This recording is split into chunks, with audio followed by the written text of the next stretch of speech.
সারাদিন বই নিয়ে বসে আছেন, কম খাচ্ছেন, তবুও কি আপনার ওজন বাড়ছে? তাহলে সমস্যা খাবারে না, সমস্যা আপনার পড়ার রুটিনে। এটা বাংলাদেশের প্রায় সব এসএসসি, এইচএসসি এবং ভার্সিটি স্টুডেন্টের গল্প। সারাদিন চেয়ারে বসে পড়া, রাত জাগা, টেনশন, সব মিলিয়ে শরীর সাইলেন্টলি ফ্যাট জমাতে শুরু করে। আর এর পেছনে একটা সাইন্টিফিক রিজন আছে। দীর্ঘক্ষণ বসে থাকলে আমাদের শরীর কর্টিসল নামে একটি স্ট্রেস হরমোন ছাড়ে। এই হরমোন বেশি হলে শরীর, বিশেষ করে পেটের আশেপাশে চর্বি জমাতে শুরু করে। তার উপর রাতের ঘুম জাগলে শরীরের ব্যালেন্স নষ্ট হয়ে যায়। তখন শরীর আরো বেশি আনহেলদি ক্রেভিং তৈরি করে। ব্যাপারটা এমন, সারাদিন বসে থাকা, স্ট্রেস বাড়া, ফ্যাট জমা, ওজন বাড়ে। তাহলে এখন থেকে কি করবেন? প্রতি ৪৫ মিনিট পড়ার পর ১০ মিনিট হাঁটুন। তো ১০ মিনিট হাঁটলেই কর্টিসল লেভেল অনেকটা কমে যায়। মানে পড়ার মাঝে ছোট ছোট ব্রেকই আপনাকে ফ্যাট বার্নিং মোডে নিয়ে যেতে পারে।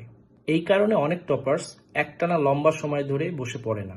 এখন থেকে রাত জাগা কমান, পড়তে বসার আগে ১ গ্লাস পানি পান করেন।